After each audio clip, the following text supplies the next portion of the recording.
Assalamualaikum students, उम्मीद है आप सब लोग खैरियत से होंगे। Welcome back in our another video. मैंने आप लोगों से डिस्कस किया था, आप लोगों को बताया था कि मैं पहली वीडियो के अंदर जस्ट सेट की एक डेफिनेशन को डिस्कस कर रहा हूँ, जो कि मैंने आज दोबारा यहाँ पर रिपीट भी की है। मैंने आप लोगों के लिए सेट की डेफिनेशन दोबारा लिखी है और 2-3 नई एग्जाम्पल लिखी हैं, जिनकी मदद से हम सेट को दोबारा रिवाइज करते हैं और उसके आगे इसको फर्दर स्टडी करते हैं कि सेट को लिखने की कितनी टाइप्स होती हैं। तो सेट को लिखने के सेट को एक्चुअल में हम मैथ्स में लिखते कैसे हैं, तो उसके लिए 3 मेथड यूज होते हैं, जो कि मैंने ये आपके सामने डिस्कस किया और उनकी डेफिनेशन और उनकी एग्जाम्पल सेपरेटली मैंने यहाँ पर लिखी है। तो चलिए स्टार्ट करते हैं। First of all again definition of set.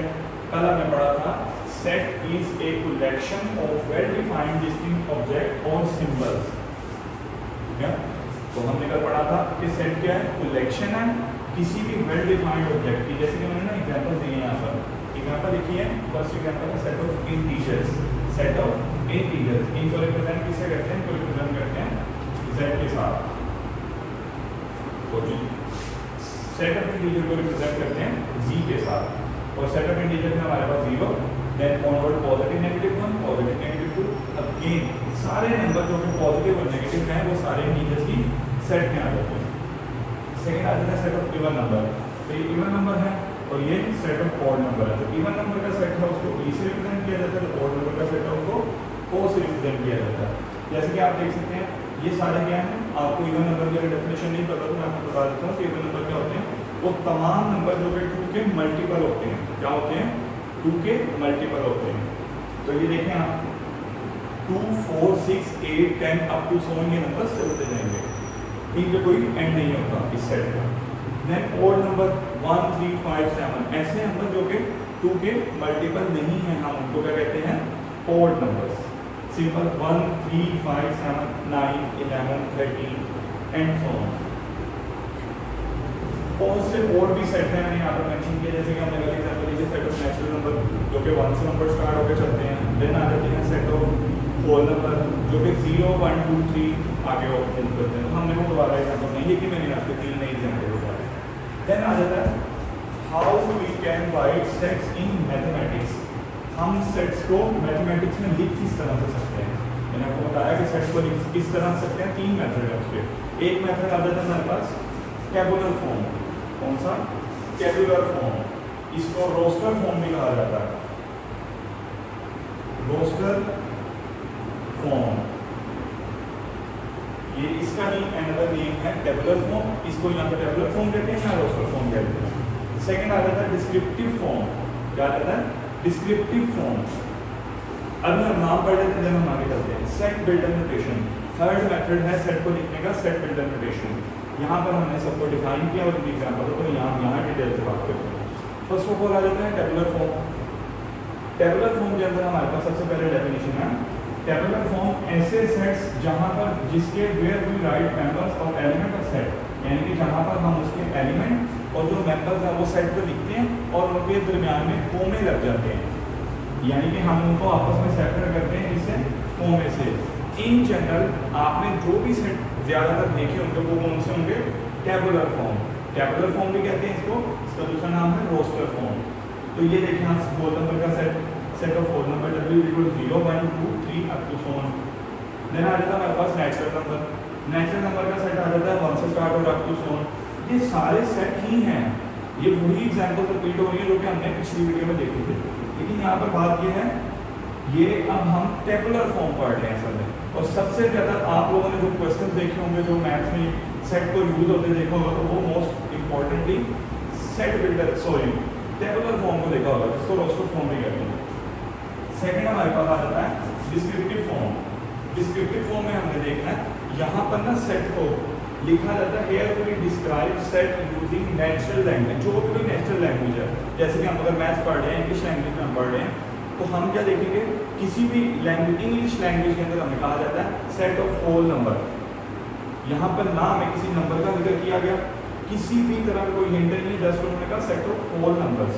तो ये हमें पता होना चाहिए कि सेट ऑफ होल नंबर्स में कौन से नंबर आ जाते हैं, तो ये सारे सेट ऑफ होल नंबर में आ जाते हैं। इस तरह को कहते हैं set of natural number n है, तो हमें पता होना चाहिए कि उनका मतलब इस सेट से है। वो इस सेट को डिफाइन करना चाह रहा है। इस तरह मैंने लिखा है एग्जाम्पल के तौर पे उसके D be the set of all planets in our solar system. अब आप लोग जिस भी क्लास में, मुझे नहीं लगता कि आप लोग में से कोई ऐसा होगा जिसको प्लैनेट्स के बारे में नहीं पता होगा, तो हमारे सोलर सिस्टम के अंदर जितने भी प्लैनेट्स हैं उन तमाम के जो नेम्स हैं वो इस सेट के अंदर आ जाएंगे। जैसे कि मार्स है, अर्थ है, जुपिटर है, ये सारे प्लैनेट्स 8 प्लैनेट्स के नेम लिखेंगे हम, देन वो हमारा एक सेट हो जाएगा। वो जब हम लिखेंगे वो टेबुलर फॉर्म में, देन वो टेबुलर फॉर्म होगी। लेकिन अगर इस तरह एक इंग्लिश लैंग्वेज में लाइन लिखी जाए उसको क्या बोलते हैं, डिस्क्रिप्टिव फॉर्म में काउंट करते हैं। इस तरह ई, आपको पता है ई किस सेट को रिप्रेजेंट करता है, सेट ऑफ इवन नंबर को। तो ये मैंने लिख दिया E with set of even number. मैंने यहाँ नहीं मेंशन किया इवन नंबर का सेट ये होता है, मैंने जस्ट आपको कह दिया कि E with set of even number. Descriptive form में और टेबुलर फॉर्म में जस्ट ये फर्क है। यहाँ पर हम मेंबर्स लिखते हैं, एलिमेंट्स लिखते हैं। अच्छा आप लोग, मैं एक चीज़ में भी बताता चलूँ, मेंबर और एलिमेंट का क्या डिस्क होगा। अगर ये एक सेट है ना मेरे पास, W is equal to 0 1 2 3 up to so on, तो यहाँ पर ये 0, ये 1, ये 2, ये 3, ये सारे इसके क्या हैं, ये सारे इसके मेंबर्स हैं। मेंबर्स भी कहते हैं इसको और एलिमेंट्स भी कहते हैं सेट के। तो मैं मेंबर्स इनको बोल रहा हूँ, तो ये डिस्क्रिप्टिव फॉर्म है, ठीक है। थर्ड पर हमारे पास आ जाती है सेट प्रिंटर नोटेशन। बच्चों को अक्सर इसको समझते हुए, इसके क्वेश्चन सॉल्व करते हुए थोड़ी सी प्रॉब्लम आती है, वो कहते हैं ये तो बहुत आसान है, ये थोड़ा सा मतलब उसका नेक्स्ट लेवल है वो समझ में आ जाता है, पर ये जो है ना सेट प्रिंटर नोटेशन, ये समझ में नहीं आता। असल में इसमें समझ ना आने वाला ऐसा कुछ है नहीं, मैं आपको बताता हूँ। Set printer notation, we describe set by using a rule, यानी कि हमने ना सेट डिफाइन करना और एक रूल को यूज कर देना। मैथ्स के अंदर कोई रूल पेश करना, हमने कहना है इस तरह से ये सेट है, कोई रूल यूज करेंगे या कोई प्रॉपर्टी लिख देंगे जो कि डिफाइन करेंगे हमारे सेट को। एग्जांपल में आ जाते हैं, डेफिनेशन को नहीं समझ, आपको अगर नहीं समझ में आई तो डेफिनेशन से आगे मूव करके एग्जांपल से बेहतर समझ आ जाएगा। हमने सेट का नाम लिया है ओ, आप लोगों को पता है कि ओ कौन सा सेट होता है, सेट ऑफ ओड नंबर। तो हमने भी यहाँ पर सेट ऑफ ओड नंबर ही कंसीडर किया। मैंने बोला O with the set of all odd numbers. अब आप लोगों को पता है कि टेबुलर फॉर्म में लिखा है या डिस्क्रिप्टिव फॉर्म में लिखा है, O with the set of odd number. तो जिनको तो डिस्क्रिप्टिव फॉर्म समझ आ गई है उनके लिए ये हिंट जाहिर है कि ये ओड नंबर से, ओ सॉरी डिस्क्रिप्टिव फॉर्म में लिखा गया set of odd number. Then आ जाता है हमारे पास सेट बिल्डर नोटेशन। उन्होंने कहा था ओ विद द सेट, मैंने ओ ही उसको नाम दिया। O is equal to x.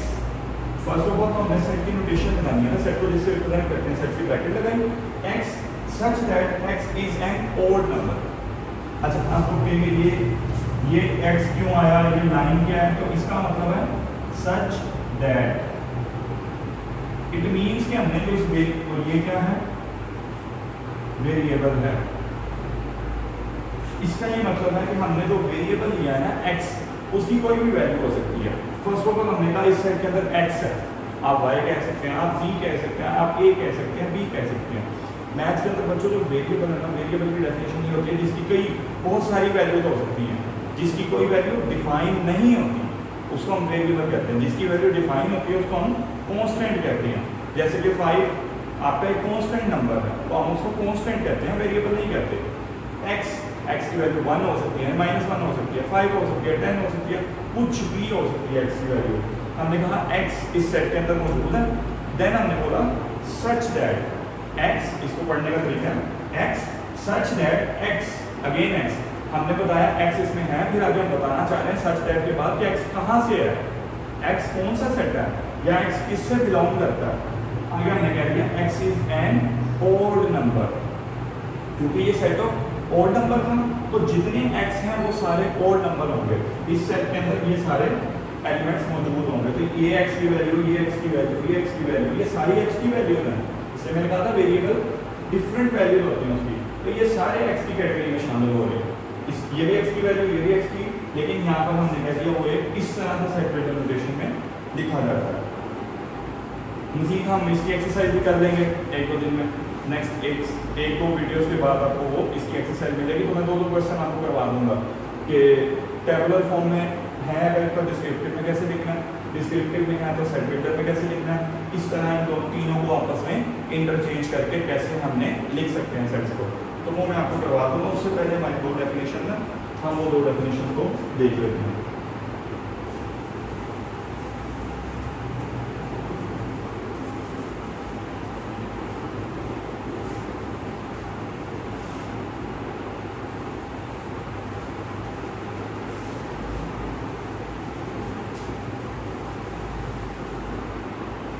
उसमें आ जाती है हमारे पास first of all equivalent sets.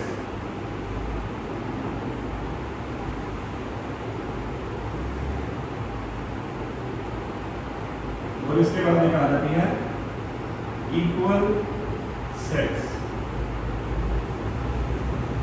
बच्चों इसकी डेफिनेशन मैं समझाकर आपको उस तरह कंफ्यूज नहीं करूंगा, तो डेफिनेशन आप सबकी बुक्स में मौजूद होंगी, आप वहां से डेफिनेशन पढ़ लें, पहले डेफिनेशन पढ़ें, देन आप ये मेरी इस एग्जाम्पल को समझने की कोशिश करें। तो आपको उम्मीद है कि बिल्कुल क्लियर हो जाएगा जो आपकी बुक्स में एग्जाम्पल लिखी, सॉरी डेफिनेशन लिखी होंगी, और देन उसके बाद जो वर्ड एग्जाम्पल लिखी होंगी। मैं आपको इक्विवेलेंट सेट की बताता हूँ साथ। लेट ए हम करते हैं कोई सेट ऑफ वीकडेज,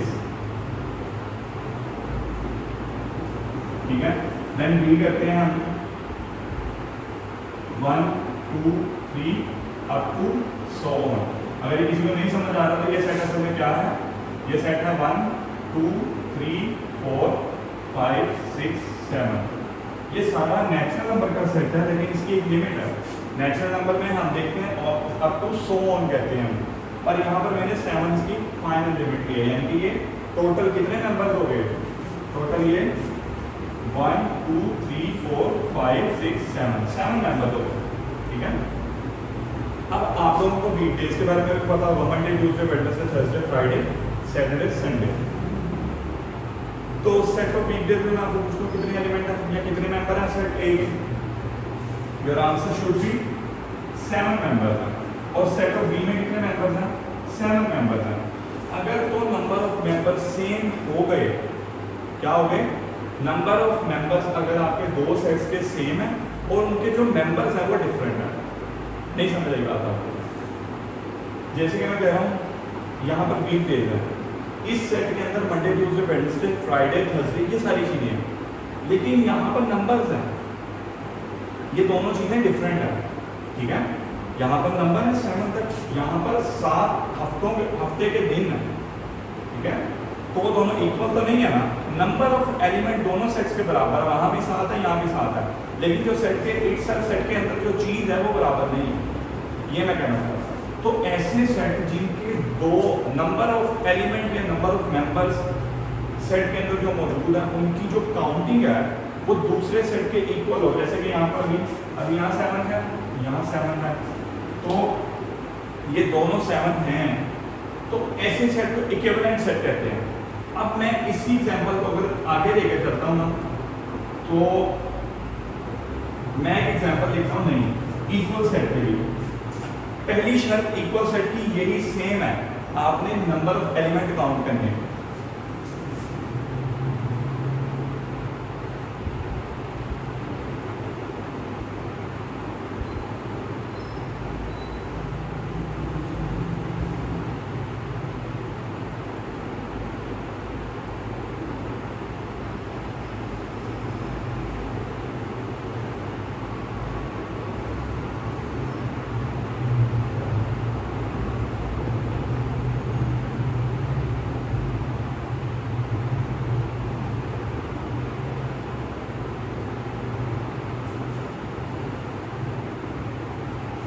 ये एक सेट है, आप कहेंगे कि ये दोनों तो डिफरेंट है, बट आपने सबसे पहले ध्यान देना होगा सेट ए के ऊपर।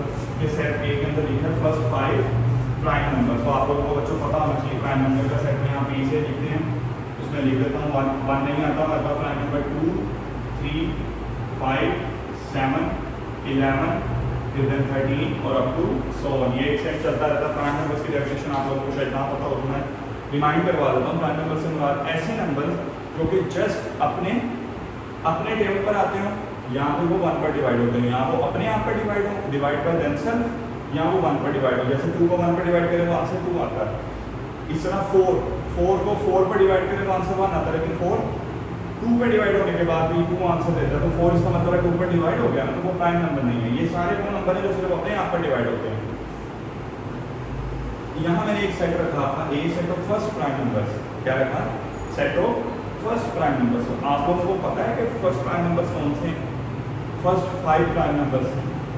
आपने पहला प्राइम नंबर काउंट करना है 2, सेकंड 3, थर्ड 5, देन 7, फिफ्थ ना 8 है, ना 9 है, ना 10 है, 11।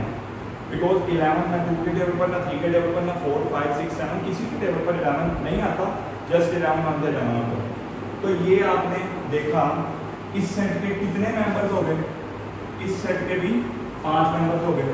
मैंने काउंट करवाए ना आपको, 2, 3, 5, 7, 11। सेकेंड पार्ट में आप लोगों को बेहतर, मुझसे ज़्यादा बेहतर काउंटिंग नजर आ रही है। 1, 2, 3, 4, 5। यहाँ भी 5 हो गए, यहाँ भी 5 हो गए। अब मैंने कहा था इक्विवेलेंट वाली शर्त हम लोग पहले देखेंगे। यहाँ हमने देखा था क्या जो नंबर ऑफ मेंबर्स हैं या जो नंबर ऑफ एलिमेंट्स हैं जो मेंबर का सेट है, क्या वो इक्वल है? यहाँ तो इक्वल थे। क्या यहाँ है? जी। यहाँ भी 5, यहाँ भी 5। एक शर्त तो पूरी हो गई। अभी सेकंड शर्त, सेकंड कंडीशन को देखने से पहले मैं आपसे पूछता हूँ क्या ये इक्विवेलेंट सेट है? तो आपका आंसर होगा जी है। ऑब्वियस है ना, इक्वल सेट इक्विवेलेंट भी होते हैं, ठीक है, ये बात आप अपनी याद रखनी है, लेकिन इक्विवेलेंट इक्वल नहीं होते। Equal sets are always equivalent sets, because इनके पहली बात ये है कि इनके जो है ना नंबर ऑफ एलिमेंट्स नहीं है। अब हम चलते हैं सेकंड कंडीशन की तरफ। सेकंड कंडीशन में आपके पास है जो इसके मेंबर हों और जो इसके मेंबर हों वो दोनों क्या हों? सेम होने चाहिए। क्या होने चाहिए? सेम होने चाहिए। सेम से मतलब ये नहीं है कि उनके नंबर ऑफ एलिमेंट की तादाद सेम होनी चाहिए। एक्चुअल में जो सेट के मेंबर है ना वो सेम होने चाहिए। जैसे कि यहाँ पर हमने देखा, इसका भी अगर इस सेट का मैं आंसर निकालता हूँ ना तो 2, 3, 5, 7, 11 ये और ये इस सेट के अंदर एक तो इनकी नंबर ऑफ एलिमेंट मेंबर्स भी सेम है, सेकंड इनके जो एलिमेंट्स हैं वो भी दोनों क्या है? बराबर हैं। बराबर से मुराद सेम है। यहाँ 2 है, यहाँ भी 2 है, यहाँ 3 है, यहाँ भी 3 है, ये सारे सेम है। अगर कोई एक भी मिसिंग हो जाए ना किसी दोनों सेट में, दोनों आपस में सेम ना हो, जैसे कि यहाँ 11 की जगह 13 हो, यहाँ 11 हो, तो वो सेट इक्विवेलेंट तो होंगे, क्या होंगे? इक्विवेलेंट तो होंगे, लेकिन 11 और 13 अगर आ जाता है तो वो इक्वल सेट्स कभी भी नहीं होंगे। उम्मीद है आप लोगों को ये दोनों डेफिनेशन समझ आई होंगे, बिकॉज जो पीछे पढ़ा ना वो तो आसान है। बच्चों को ये चीज़ बड़ी कंफ्यूज करती है कि इक्विवेलेंट कौन है, इक्वल कौन है। तो मैंने आप लोगों को बहुत अच्छे तरीके से एग्जाम्पल्स की मदद से एक्सप्लेन करके, अब आप अगर बुक अपनी जिस भी क्लास की बुक पढ़ेंगे ना, बिकॉज एक्चुअल में मैं सेट्स कवर कर रहा हूँ, सेट्स आपके 5 से ऑन पर 8 तक चलते हैं, फिर 9th क्लास 10th क्लास उनमें थोड़े हायर लेवल के आ जाते हैं, लेकिन मैं मिडिल सेक्शन को इसमें कवर कर रहा हूँ।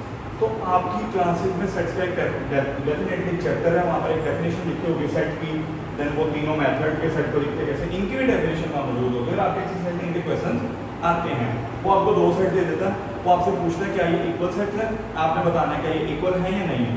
आपका आंसर होगा, आपको दोनों कंडीशन सेट करोगे, इस केस में आपका आंसर होगा जी हाँ ये इक्वल है, इस केस में आप कहेंगे जी नहीं ये इक्वल नहीं है।